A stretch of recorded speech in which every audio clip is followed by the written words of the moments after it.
E a gente fala agora de um assunto que é um dos principais no cenário internacional, a eleição dos Estados Unidos. E os estados de Nevada e Geórgia podem definir hoje as eleições dos Estados Unidos.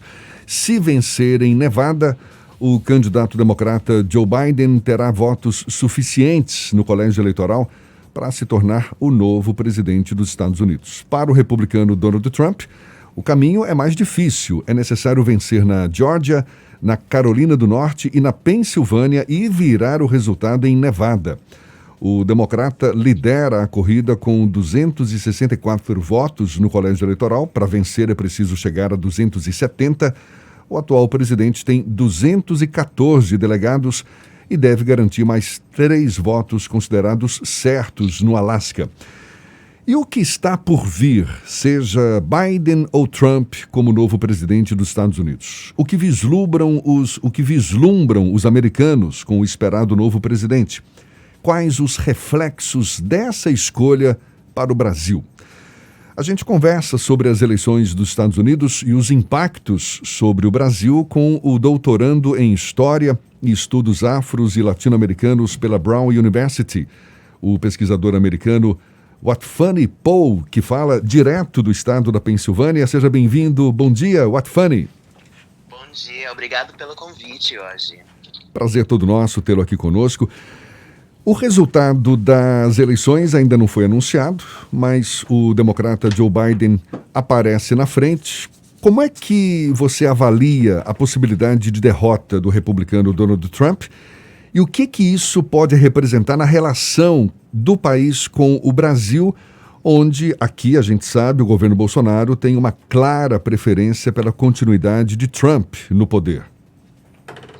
Então, eu acho que um dos resultados dessa eleição, mesmo que todo mundo sabe que Biden provavelmente vai ganhar essa eleição, mas o que os democratas estão vendo é que não é aquela derrota que eles estavam esperando.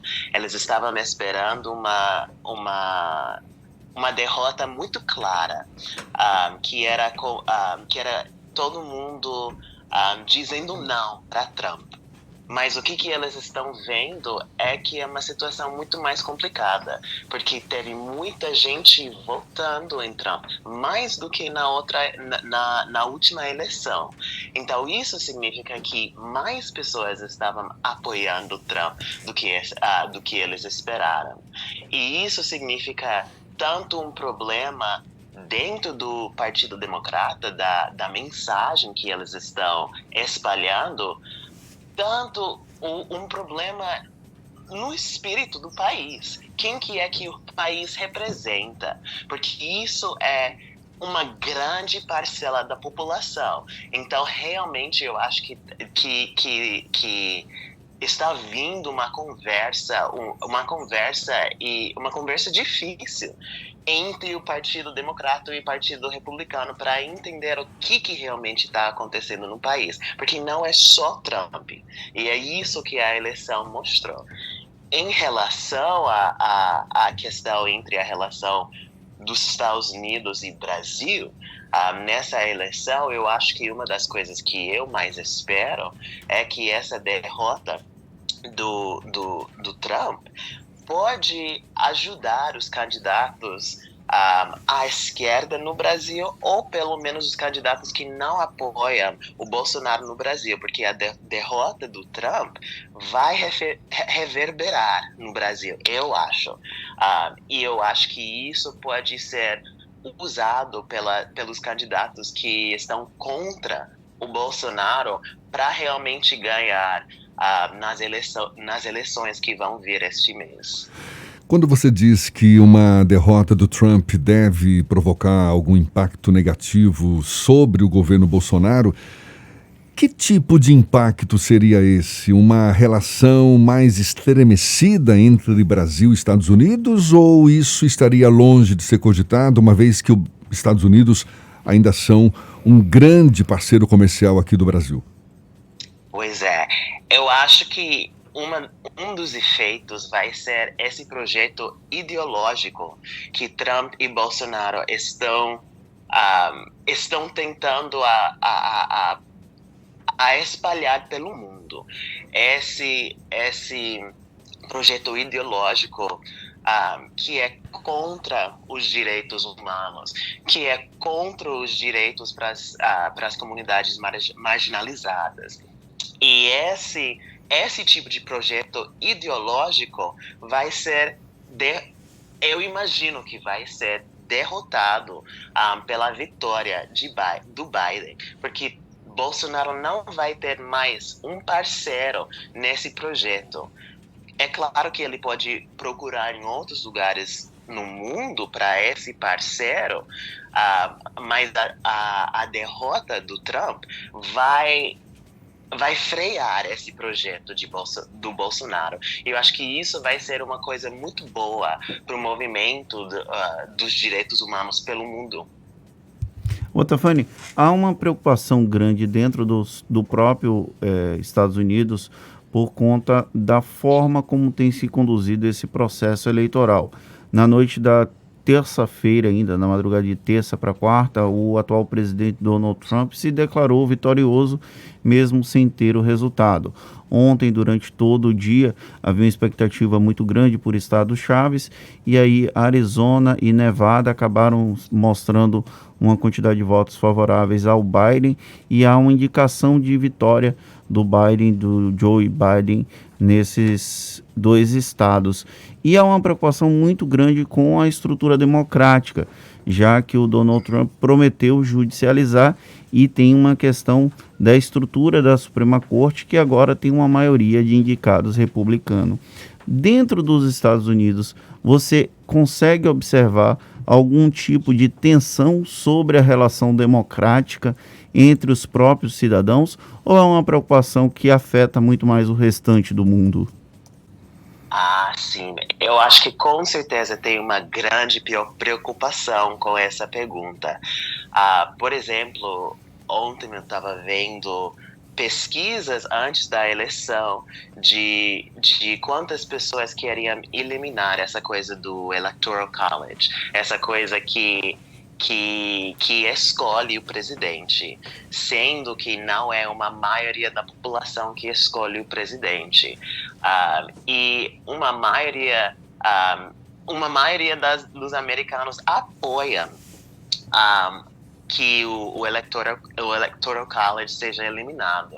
Então, o que isso... Mas é importante para dizer que Biden, pelo menos durante a campanha, disse que ele não apoia.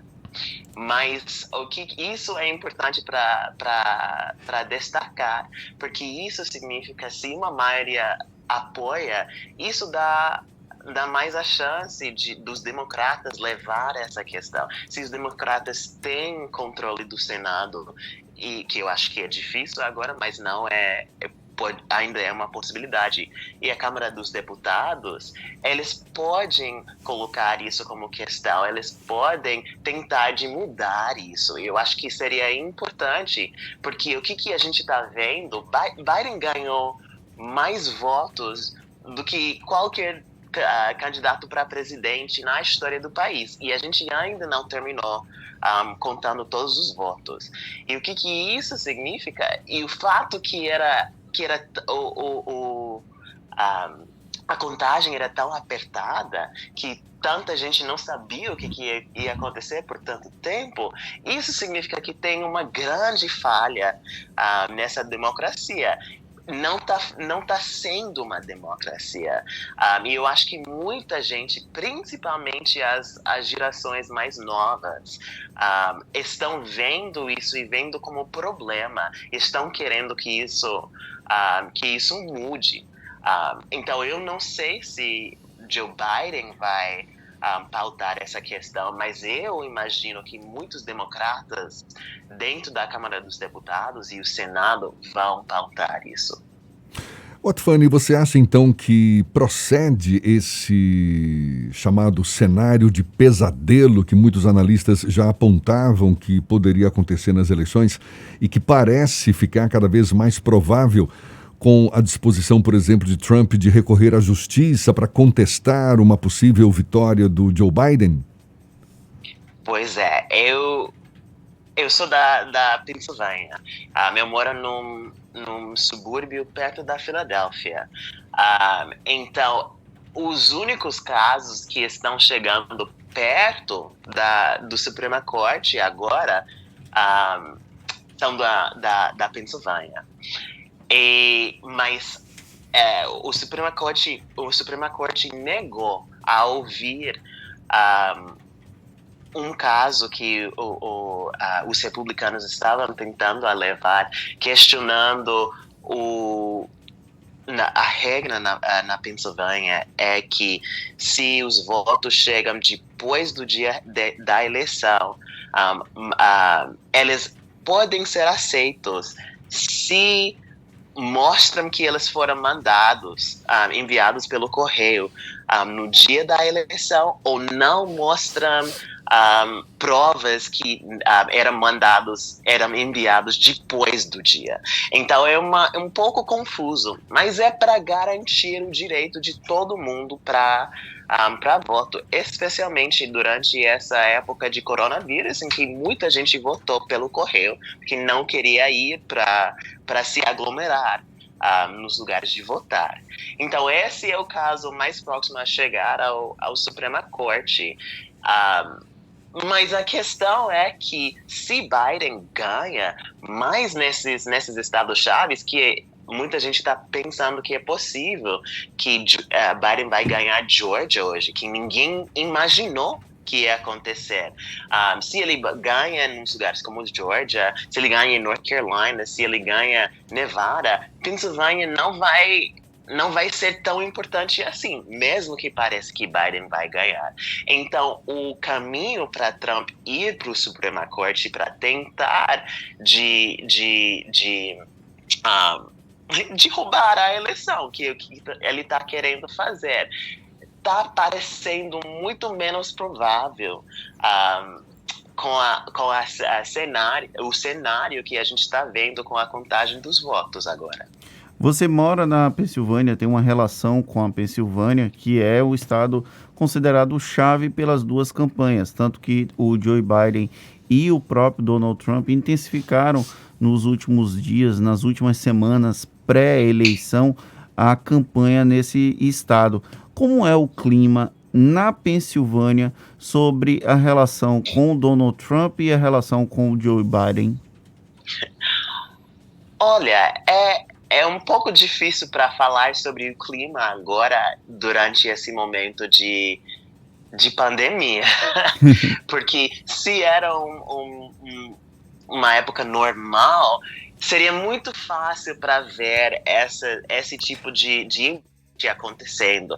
E eu sei disso porque eleições na minha vida na Pensilvânia, e Pensilvânia é um lugar que a gente do estado fala que fora das grandes cidades, fora da Filadélfia e fora da Pittsburgh, Pensilvânia é como Mississippi.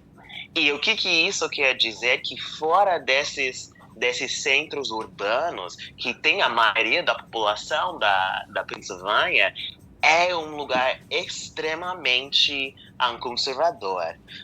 Eu lembro várias vezes quando os meus pais dirigiram da Filadélfia para Pittsburgh, que é uma viagem de uns 6 a 8 horas, que quando a gente passou pelas partes rurais da Pensilvânia, a gente viu muitas bandeiras confederadas.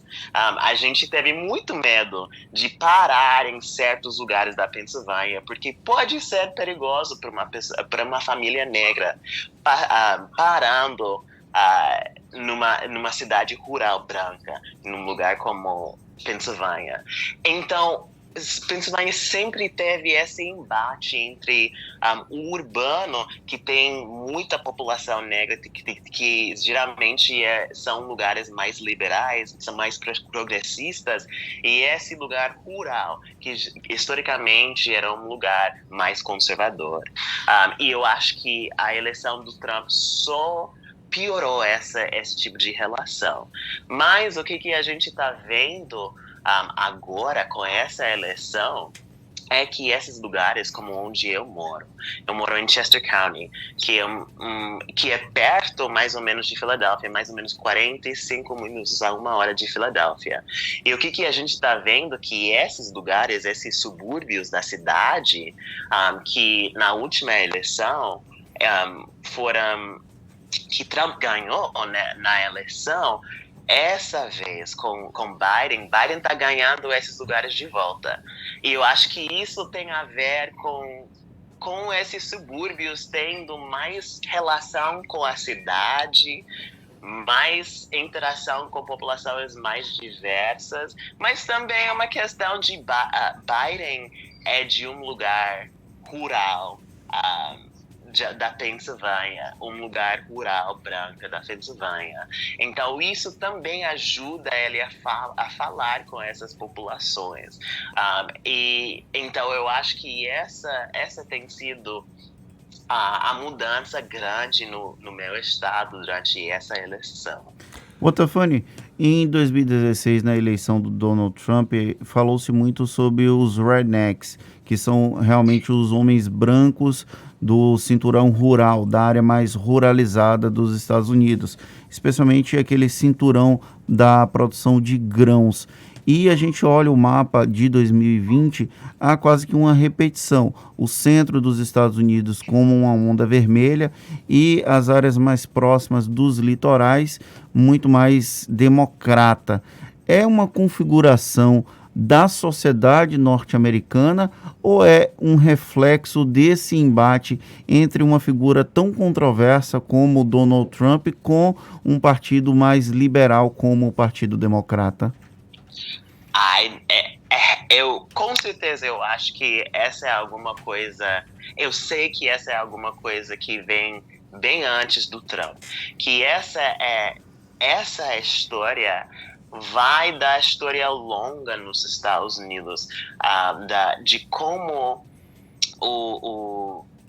a população, a minoria rica e conservadora branca nos Estados Unidos tem facilmente manipulada os pobres brancos, principalmente rurais nos Estados Unidos.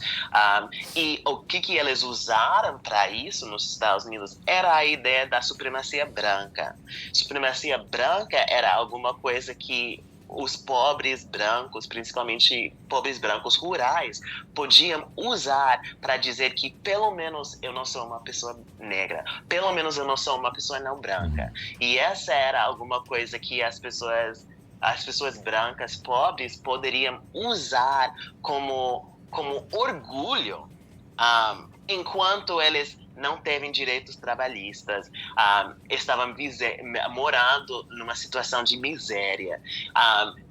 Usando esse orgulho, enquanto você está sofrendo numa situação de miséria, eu acho que é uma coisa muito complicada, porque, na minha opinião, faz muito mais sentido para se juntar com as outras populações marginalizadas para rebeliar contra essa população que está te usando. Mas os Estados Unidos têm uma grande história da minoria rica, branca, manipulando essa grande massa de pobres brancos. Otafani, para a gente encerrar, nas últimas eleições, quando o Trump venceu, a gente percebeu um país dividido, não é? Dividido entre republicanos e democratas, e o Trump não teve a competência para costurar uma aliança nacional para, quem sabe, até diminuir um pouco essa polaridade, né? Essa polarização que marcou tanto a campanha nas últimas eleições. Agora, com essas eleições, a gente percebe que o país continua dividido e, diante de uma provável vitória de Biden, você acha que ele vai ter mais condições para costurar uma aliança nacional? Essa é uma pergunta difícil, eu não sei. Porque, na minha opinião, tem muita gente que está falando quanto que o país é dividido agora, mas na minha opinião o país sempre era dividido. E o que eu acho que a gente está vendo agora é que muitas populações historicamente marginalizadas estão tentando mudar o rumo do país, mas é que essas populações sempre estavam tentando mudar o rumo do país. Eu acho que talvez o que a gente está vendo é mais pessoas brancas se acordando a situação que está acontecendo no país. Mas o país sempre estava dividido. E eu não sei se alguém como Biden, que eu devo dizer que não era a minha primeira escolha, nem a minha segunda escolha, e nem a terceira. Ele não era alguém que eu achei que era um bom candidato para esse momento que eu acho que a gente precisa. O tipo de candidato que a gente precisa, que realmente ia unir o país, é o candidato que vai trazer grandes mudanças para a desigualdade que existe no país. Eu não sei se Biden vai ser esse candidato, mas o que eu acho é que se os democratas ganham controle do Senado e a Câmara dos Deputados, pessoas como Alexandria Ocasio-Cortez, Ilhan Omar, Ayanna Pressley, essas pessoas progressistas que entraram na Câmara dos Deputados podem trabalhar com o Senado para realmente fazer o tipo de mudanças que a gente precisa para unir o país. Então eu não sei se a mudança vai vir de Biden. Eu acho que ele acha que ele tem um discurso que vai unir o país, mas o que a gente tem visto é que o discurso dele não une ele com comunidades, comunidades principalmente de pessoas de cor, negras, latinas. Tá certo. Então, eu não sei. Tá bom, tá certo. Watfani Paul, pesquisador americano, doutorando em História e Estudos Afros e Latino-Americanos pela Brown University, falando direto da Pensilvânia conosco aqui no Issa Bahia. Muito obrigado pela sua disponibilidade, pela atenção dada aos nossos ouvintes. Um bom dia e até uma próxima, Watfani. Obrigado. A gente lembra que é mais uma conversa que vai estar disponível logo mais na íntegra nos nossos canais no YouTube, Spotify, iTunes, Deezer e Instagram. Agora 7h50 na Tarde FM.